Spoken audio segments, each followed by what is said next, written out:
The moment I saw my best friend holding the deed to my house, laughing with the man I was supposed to marry, I knew. Trust was my biggest mistake. Some betrayals are loud, explosive. Mine was silent, a quiet dismantling of everything I thought I knew. I was 29, certain that loyalty still meant something, that love couldn't be bought and sold. I was wrong. This is not just a story about betrayal. It's about what happens when everything is taken from you, and you refuse to stay broken. If you've ever trusted too much, loved too deeply, and been shattered because of it, this story is yours. Stay until the end, because what I did next shocked everyone, including myself. Elena Carter had the perfect life, a beautiful home, a promising engagement, and a best friend she treated like a sister. Till one afternoon, one signature, and one betrayal destroyed everything. Left with nothing but her name, Elena must find the strength to rebuild not just her finances, but her sense of self. What starts as a journey of loss quickly transforms into a stunning act of quiet revenge, and a rise no one saw coming. They say betrayal doesn't announce itself. They say it creeps in silently, weaving itself into the fabric of your life, hiding behind smiles and soft words. I never believed that. Not until it happened to me. I was 29. Life, I thought, was finally settling into place. The house I bought 2 years ago wasn't huge, but it was mine. I loved its crooked hallway, its creaky floorboards, the way the afternoon sun spilled across the kitchen tiles like melted gold. And then there was Jason, the man who said all the right things, the man who proposed on a rainy Tuesday because he couldn't wait another second. And Clara, my best friend since the 3rd grade, Clara who knew all my secrets, Clara who stood beside me through every heartbreak, Clara who promised to be my maid of honor. It was a Wednesday when it all crumbled. I got home earlier than expected, key slipping quietly into the lock. I heard laughter, Jason's, Clara's, in the living room. I stepped inside, coat still on, bag still over my shoulder, and there they were, Clara, perched on the arm of the sofa, holding a folder, Jason, leaning over her shoulder, laughing. And then Clara said, "It's done." She signed it. Jason laughed louder. "She trusts you too much," he said. Something in me froze. Trusts, not trusted. I cleared my throat. They jumped. The folder dropped from Clara's hand, papers spilling onto the carpet. The top sheet caught my eye. Bold letters. Property deed transfer. My name. Jason's name. Clara's signature as a witness. "Elena," Clara said, her voice too bright, too fake. "You're home early." Jason's face tightened. No apology, no remorse, just annoyance. I stepped forward, picked up the paper, read it again. "What is this?" Clara's smile wobbled. "It's not what you think." "It's exactly what I think." Jason crossed his arms. "You're hardly ever here." I stared at him. "So you decided to steal it?" "It's not stealing," Clara said. "It's betrayal," I finished. Jason shrugged. "It's done." Clara's eyes darted between us. "You trusted me, Elena." "I did," I said, voice steady. "That was my mistake." I turned, left the papers on the floor, walked to the door. Clara called after me. "Where are you going?" I didn't answer. I stepped outside, closed the door, and leaned against it. Breathing hurt. Thinking hurt. Existing hurt. My phone buzzed. A text from Clara. "We can explain." I deleted it. Another from Jason. "You'll get over it." I blocked his number. The autumn wind bit at my skin. I looked at my house and realized something. They hadn't just stolen my property.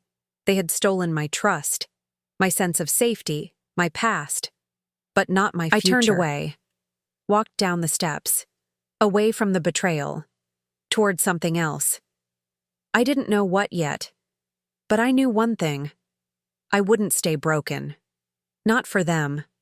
Not for anyone. I didn't remember walking to the park. One minute I was standing outside my house. No, their house now. And the next, I was sitting on a splintered bench, staring at the orange leaves falling around me. I felt empty, like someone had carved me out from the inside, leaving only a hollow shell behind. The world moved on around me.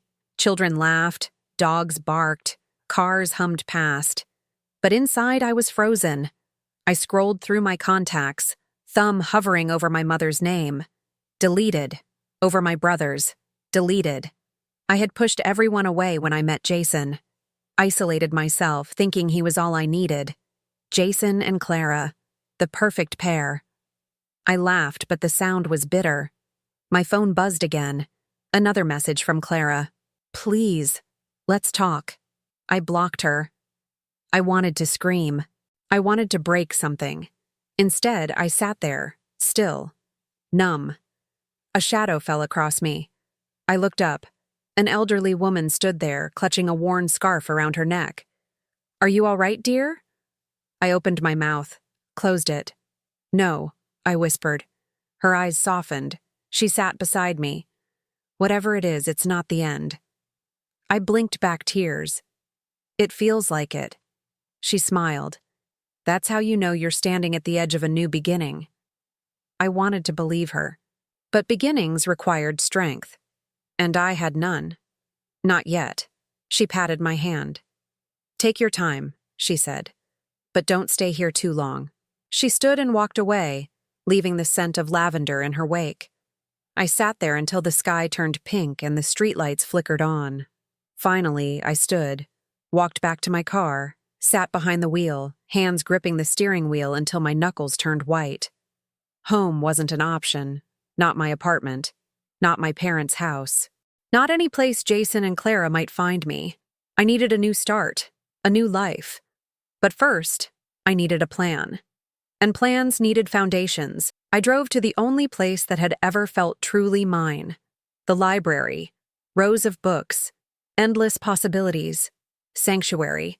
I parked, took a deep breath, and stepped inside. The musty smell of old paper wrapped around me like a blanket. I wandered through the aisles until I found a quiet corner, sat down, pulled out my phone, opened a blank note, typed 3 words. Step 1, survive. I stared at the screen. It wasn't much, but it was a beginning. And beginnings, as painful as they are, hold the seeds of something powerful. I didn't have a home. I didn't have friends. I didn't have money. But I had something Jason and Clara could never take from me. The will to rebuild. I closed my eyes. Imagined a future where their laughter was just a distant echo. A future where my trust was earned, not stolen. A future where I wasn't a victim. I opened my eyes. Typed another line. Step 2, rebuild. It would be slow. It would be painful. But it would be mine. And that was enough. For now. The next morning, I woke up in my car. The windows were fogged from my breath. My neck ached from the awkward position. For a moment, I forgot where I was. Forgot what had happened. Then it came crashing back. Jason. Clara. The betrayal. I sat there, staring out at the gray morning, gathering the courage to move. Eventually, I drove to a coffee shop, one far from familiar places. I ordered the cheapest coffee and sat in the corner, pulling my laptop from my bag. I needed to understand how they had done it, how Clara had tricked me into signing away my house. I scrolled through emails, legal jargon, documents I hadn't read closely, trusting Clara to explain them, trusting Jason to protect me. I felt sick. Scrolling further, I found the thread. Emails between Clara and Jason, plans, dates, a timeline of betrayal. Months. They had been planning this for months. While Jason kissed me, while Clara smiled at me, I dug deeper, found bank transfers. Not just my house, my savings. Jason had siphoned money, bit by bit, into an account I didn't recognize. And Clara had helped. She had coached him, taught him how to lie to me, taught him how to steal from me. I felt like I was drowning. I closed the laptop, pressed my forehead against the cool surface of the table. You okay, sweetheart? I looked up. A waitress, maybe a few years older than me, stood there, concern in her eyes. I managed a nod. She left a cup of water beside my coffee. "On the house," she said with a wink. I sipped the water, trying to calm the storm inside me. It wasn't just betrayal. It was strategy, premeditation. I had loved them, trusted them, and they had torn me apart, piece by piece, with surgical precision, but they hadn't destroyed me. Not yet. I opened the laptop again. Started a new note. Step 3. Expose them. If they thought they could erase me, they were wrong. They had built their betrayal on my trust. Now, I would build my revenge on their lies. I didn't know how yet, but I would find a way. Because sometimes the quietest person in the room is the one you should fear the most. With the wedding announcement burning in my mind, I knew I needed more than anger. I needed a plan. Sitting on the worn futon, I stared at my notebook. Step 4. Make them regret it. But how? I had no money, no power, no influence. Yet there was something I had that they didn't expect. Information. I knew Jason's patterns, his lies, his weaknesses. I knew Clara's secrets, the things she confessed late at night over cheap wine, the affairs, the shady business deals, the fake college degree she flaunted. I could expose them, but not just to friends, to the world. I spent the next few days gathering everything: emails, texts, old voicemails, photos, evidence. I organized it all into folders, digital and physical. I reached out to contacts I hadn't spoken to in years, people Jason had scammed, employees Clara had bullied. The more I dug, the uglier it got. Fraud, infidelity, embezzlement. The perfect couple was built on a rotten foundation. One evening, I sat across from an old acquaintance, Lucas. He had worked with Jason before their amicable split. "Why are you really doing this?" Lucas asked. I stirred my coffee, thinking. "Because they took everything from me," I said. "And they think they can just move on, untouched." Lucas leaned back. "You're not the only one they've hurt." That night, Lucas sent me files, financial records, emails, evidence that Jason had been embezzling from investors. It was worse than I thought, but it also meant I wasn't alone. I had allies. I wasn't just fighting for myself anymore. I was fighting for everyone they had trampled on their way to the top. The spark inside me grew. I wasn't the victim, I was the reckoning. Lucas wasn't the only one. Word spread quietly. Other victims came forward. An ex-employee Clara had fired without severance. A business partner Jason had cheated out of thousands. Each story was a thread, and together they wove a tapestry of deceit far larger than I had imagined. We met in small groups, usually in coffee shops or back rooms of libraries. Always discreet, always careful. Some were angry, some were scared, but all were ready for justice.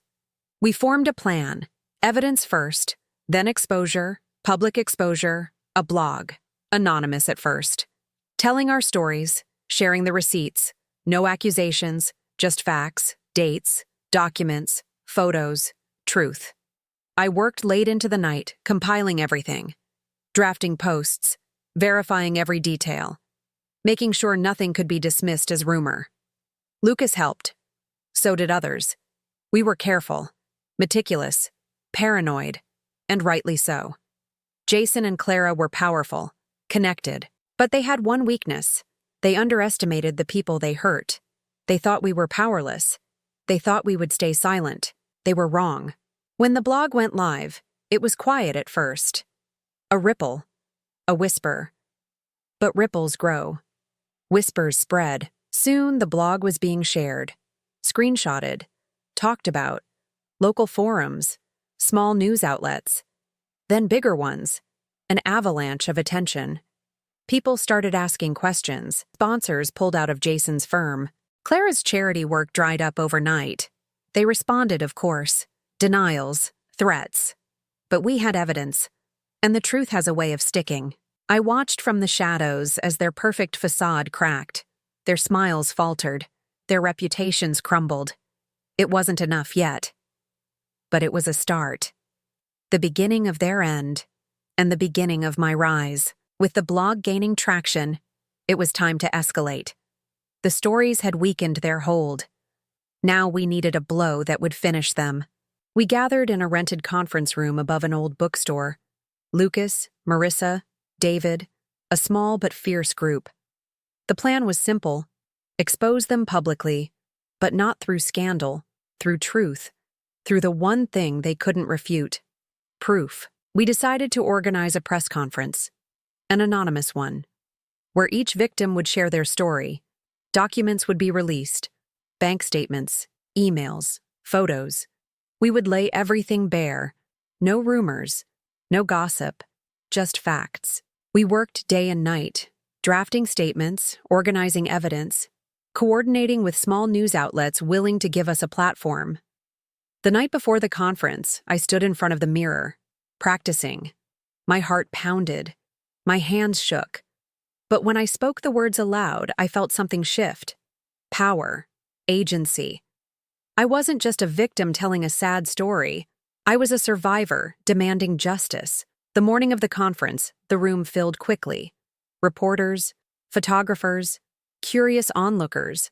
I stepped onto the makeshift stage, notebook in hand, took a breath, and began.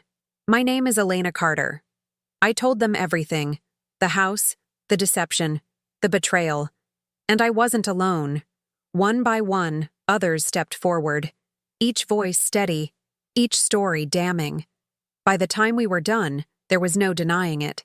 Jason and Clara were exposed. Completely. The fallout was immediate. Headlines, social media firestorms, investigations. I watched it all unfold, a quiet satisfaction blooming in my chest. They had built their empire on lies. Now it was crumbling, and I was finally free. But this was only the beginning. The real reckoning was yet to come. The press conference sent shockwaves through the city. Within hours, Jason and Clara's carefully curated image was in tatters. Sponsors withdrew. Clients fled. Friends distanced themselves. But the real blow came days later.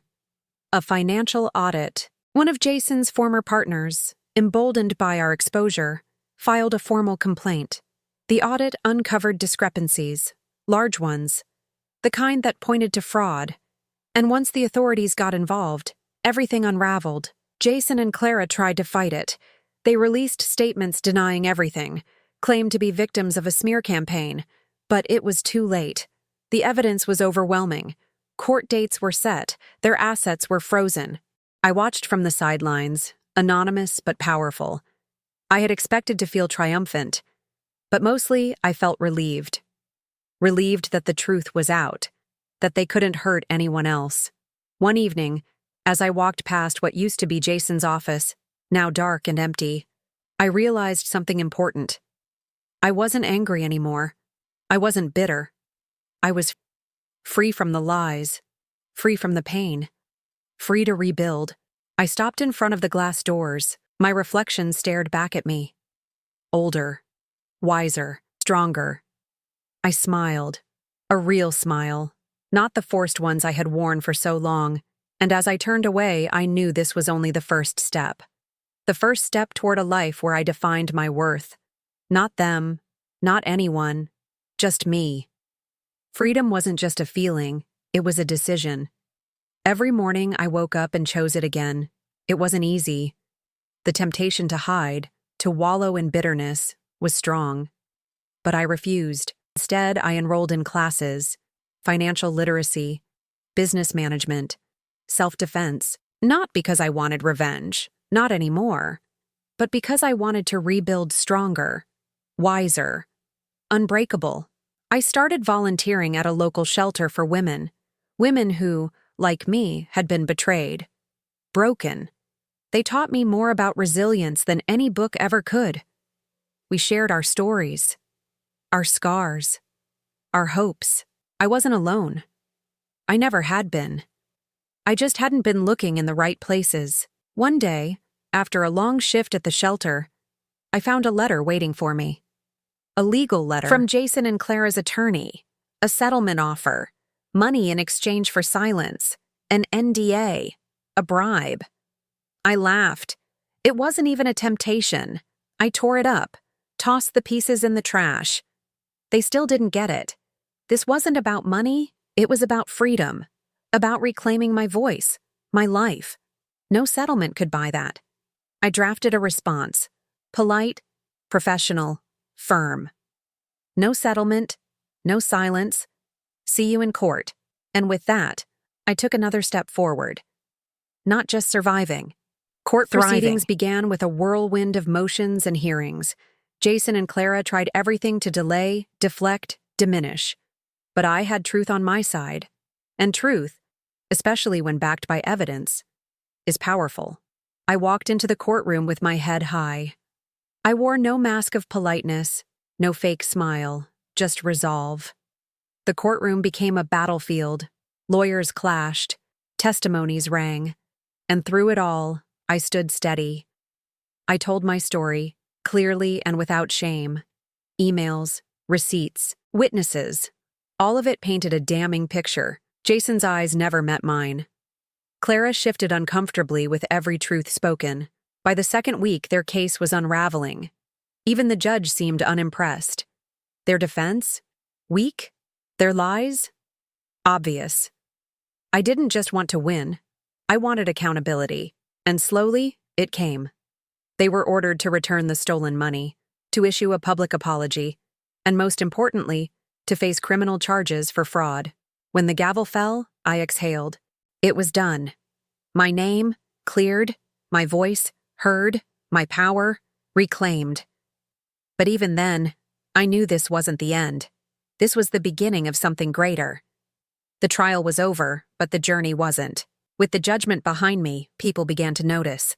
Women messaged me, men too, some anonymous, others from cities I'd never visited. They'd read what little had leaked to the press. And they thanked me for standing up, for refusing to be silenced, for making them feel less alone. I hadn't set out to inspire, but now that the platform was there, I couldn't ignore it. I started writing, not just journaling, but publicly. Medium, blogs, social media, sharing pieces of my story with honesty and grace. It spread, fast. One article in particular, "What Betrayal Taught Me About Power," went viral. Publishers called, podcasters too, and before long, I was invited to speak. Schools, community centers, women's events. I didn't use my pain as a weapon. I used it as a bridge, a connection. To those still in the dark, still searching for light. One night, after a panel event, a young girl came up to me. She couldn't have been more than 16. She pressed a note into my hand and whispered, "You saved me." I opened it later. It said, "I thought I was broken, but now I think I'm just beginning." That night, I cried, not from sadness, but from the overwhelming realization that what had broken me had become something beautiful, something useful. I wasn't just reclaiming my name anymore. I was lending it. To those still voiceless, to those still healing.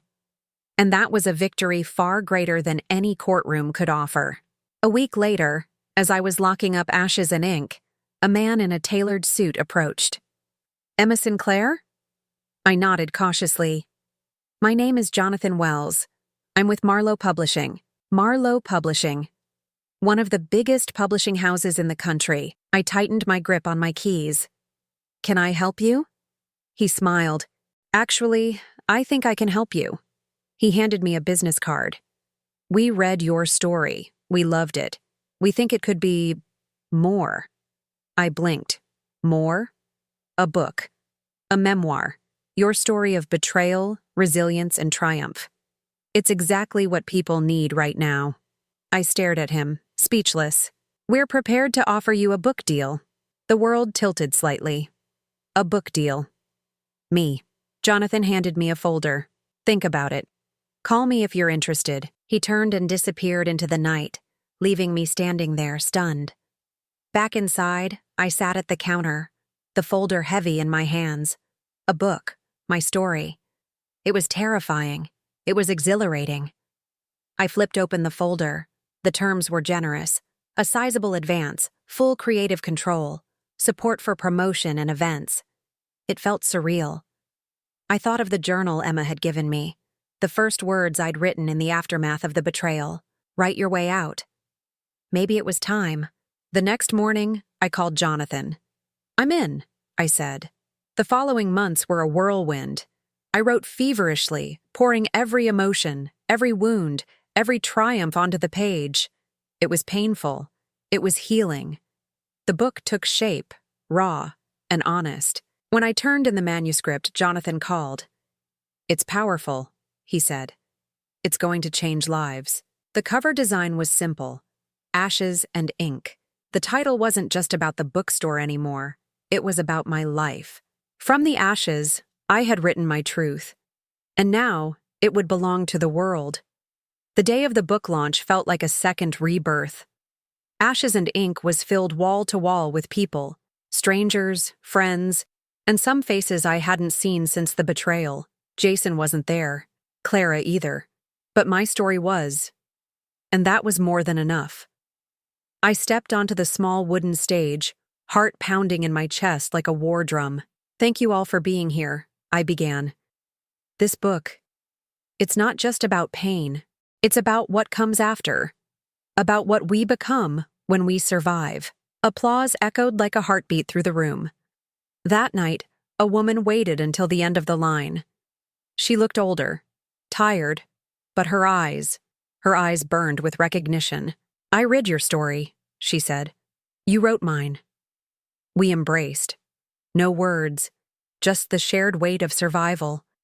Letters began pouring in, emails, social DMs, handwritten notes. They all said the same thing. You gave me hope. Jonathan called 2 weeks later. We need a second print run. It's already sold out. The book was everywhere. Airport shelves, college bookstores, even hospitals. And that's when something unexpected happened. Jason's mother emailed me. She wanted to meet. At first, I hesitated, but curiosity won. She sat across from me at a quiet cafe. I never believed you, she said. I thought you were trying to ruin him. But I read your book. Every word. And now? I'm ashamed. Tears lined her eyes. I'm sorry for not seeing what he became, for letting it happen.